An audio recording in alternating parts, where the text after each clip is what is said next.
मुद्द्यावर उद्या 1 मे रोजी आम्ही कुरुंदवाडच्या त्यांच्या इचलकरंजी शहरास पाणी पुरवठा करणाऱ्या ठिकाणी उपोषण करण्याचा निर्णय घेतला होता। त्या उपोषणामागची भूमिका हीच होती की इचलकरंजीचं जे मैलायुक्त पाणी आहे ते थेट नदीमध्ये सोडलं जात होतं। त्याचबरोबर प्रोसेसवाल्यांचं पाणीसुद्धा प्रोसेस न करता ते नदीमध्ये सोडलं जातं। या भूमिकेच्या विरोधात आम्ही गेले 2 महिने झालं प्रशासनाला आम्ही सुचवत होतो की बाबा हे पाणी नदीमध्ये सोडणं तुम्हाला बेकायदेशीर आहे, तुम्हाला कुठेही परमिशन नाही आहे पाणी नदीत सोडायची आणि याच्यामुळं आमच्या पुढच्या 11 गावांना याचा त्रास व्हायला लागला आहे। आणि हा त्रास वाचवायचा असेल तर तुम्हाला तुमचं पाणी हे काळा ओढा असेल, लक्ष्मी ओढा असेल किंवा टाकवडीच्या वेशीवरचा ओढा असेल यातले पाणी येणारं बंद करायला पाहिजे।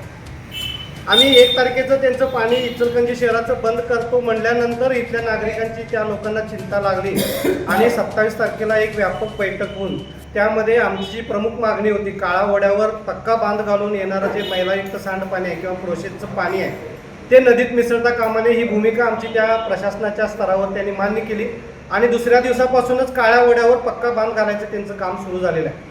त्याचबरोबर प्रदूषणाचे जे परिणाम करणारे घटक आहेत त्यांच्यावर कायमस्वरूपी नियंत्रण ठेवण्यासाठी आयुक्त स्तरावर म्हणजे इचलकरंजी महापालिका स्तरावर एक चांगली बैठक कमिटी तयार करण्यात आली आणि या कमिटीचं कामकाज सुद्धा कालपासून सुरू झालेलं आहे। त्याचबरोबर 20 MLDचा जो मैल्यावर सांडपाणी करणारा जो प्रकल्प होता तो गेल्या काही दिवसापासून बंद होता, तो त्यांनी परवा दिवशीपासून कार्यान्वित केलेला आहे।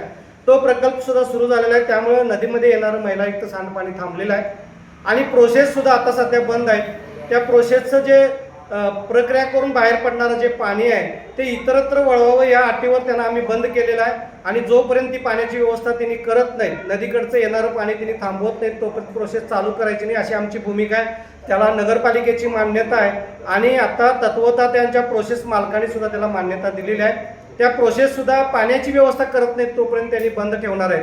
हा सगळा सकारात्मक प्रतिसाद प्रशासनाच्या वतीनं आम्हाला मिळालेला आहे आणि 133 कलमाखाली प्रांत साहेबांनी जे हिअरिंग लावलेलं होतं त्याच्यावर सुद्धा त्यांनी 13 तारखेपर्यंत अंतिम निर्णय देतो म्हणून सांगितलेले आहे आणि कायदेशीरदृष्ट्या सुद्धा हा प्रश्न संपवायच्या दृष्टीनं प्रांताधिकाऱ्यांचे प्रयत्न आहेत। हे सगळं बघितल्यानंतर आमच्या लक्षात आलं की आता आपण कुठंतरी एक पाऊल त्यांना सहकार्य करण्याची भूमिका घ्यावी। हे एक पाऊल आम्ही आज मागं घेतो, याचा अर्थ या लोकांनी पुन्हा प्रदूषण करायला आम्ही परवानगी दिलेली नाही। जोपर्यंत ही चांगलं वागतील तोपर्यंत आम्ही त्यांच्याबरोबर चांगलं वागू। जर यांनी पुन्हा नदीमध्ये पाणी सोडायचा प्रयत्न केला तर पुन्हा ह्या सगळ्या गावांना एकत्र करून ह्या इचलकरंजीचा शहराचा पाणी पिण्यासाठीचं पाणी आम्ही केव्हाही रोखू शकतोय हा त्यांना माझा इशारा असेल आणि हा इशारा लक्षात ठेवून इथून पुढच्या काळामध्ये इचलकरंजी शहरातील प्रोसेस असतील, महापालिका असेल किंवा प्रांताधिकारी असतील या लोकांनी इचलकरंजीमधनं पाणी आमच्या पंचगंगा नदीमध्ये येणार नाही याची व्यवस्था कायमस्वरूपी करायला पाहिजे।